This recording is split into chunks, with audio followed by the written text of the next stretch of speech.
Something like this inductor and capacitor. This is a filter. If I try to measure the AC output using my... The power line straight capacitors don't blow up like that. Let me just run it on low voltage AC. Let's connect two AC lines together. Here I have my car inverter running on the 12 volt battery, and here I have the city power line. Both of them are exactly at 120 volt AC.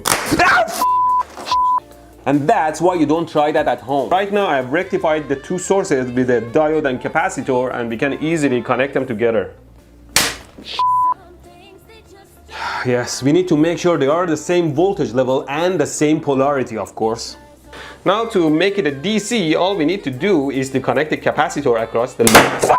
Always pick a properly rated capacitor for your voltages. Now we could also use a full bridge rectifier instead. Now we can use a three-phase, even fuller bridge rectifier, or EFBR. Then they rectify these 6 phases using the mother of all fullest bridge rectifier, or MAFBR. See if it picked up any charge.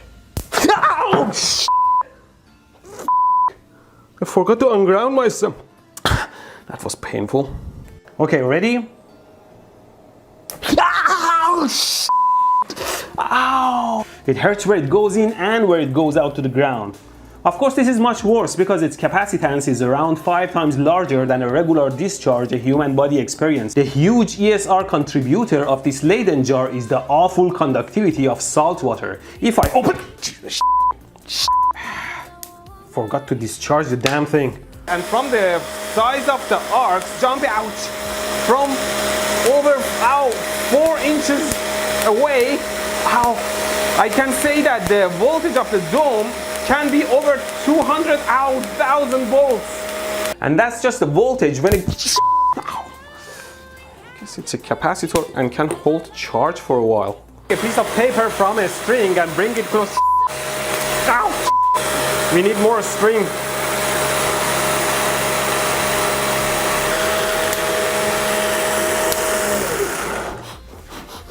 Something starts to smell around here.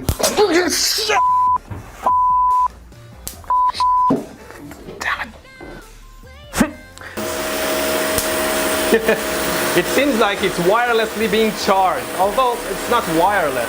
Our wire here is air because the charges from the dome are directly flying through the air to the spiky wires and charging the capacitor. Ow!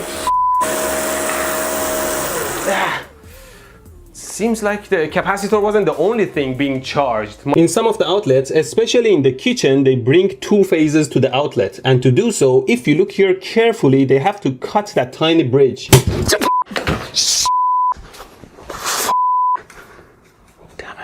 I have to learn to open the breaker. So connect the ground. Also tighten these screws all the way down so they are not hanging out for no reason, shocking people like Trump on Twitter. Probably fine, but let's just probe the signal to be sure. And remember that the white wire is neutral, and that's where you would be connecting your probe ground. The white wire was neutral. I connected it backwards. Just screw the outlet back onto the wall, nice and straight. Now, where did I put the faceplate? Son of a... Have to buy a new one. Just remember, if you do this and you make a mistake and the house burns down and insurance figures out that you did it and you are not certified, you'll probably go homeless. So the question is, are you gonna let the fear of insurance control your life? A real man never worries about mistakes until it's too late.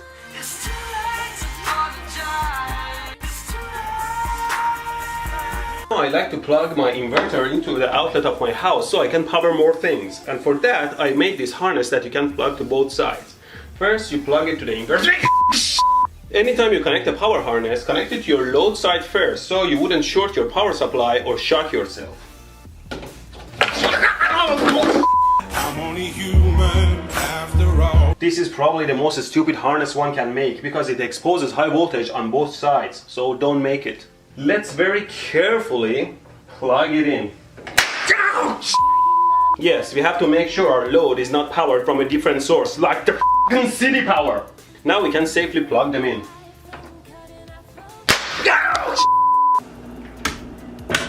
apparently it was breaker number 2. Always make sure you open the correct breaker by connecting a light or something into the plug. But here's a redneck way of knowing which one is the correct breaker. Just short the plug in question and the correct breaker opens. Don't do it.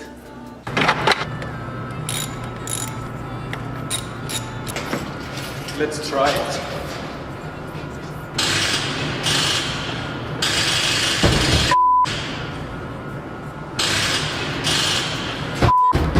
Now the voltage reading here is actually showing that there is 1.8 amp running through it. It's burning now.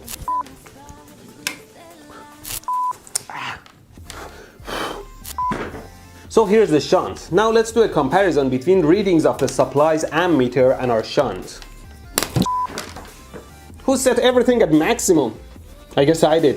What can I say? I like extreme and see if it gets warm.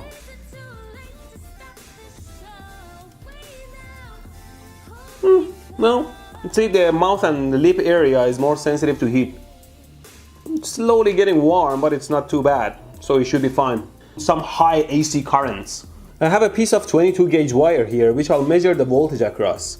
If I connect it to the output of my auto transformer, I should... And burn my fingers again. Measuring the current with my clamp meter. Let's see. Oh,